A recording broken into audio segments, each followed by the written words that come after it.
Habari zenu watazamaji, mimi hapa kabisa na changamoto moja, naomba support. Yaani kabisa mtu nakuta unapita video yangu, hautaki kusubscribe hapo YouTube. Unapita unaondoka, kwani tuna ugomvi ndugu yangu? Mimi naomba usubscribe kisha uondoke. Sasa mimi sioni kosa ndugu yangu, sioni kosa.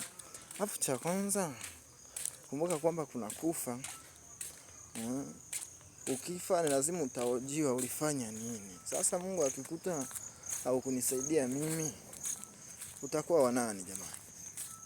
Mimi ni ombi, lakini sijakulazimisha, ni ombi tu.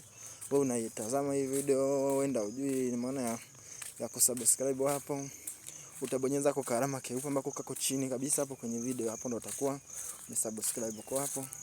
Na kuomba tu kwa upendo ukafanya hivyo ninavyokuelekeza mpendo. Basi mimi nasubiri wewe. Haya. Nakuombea maisha mema.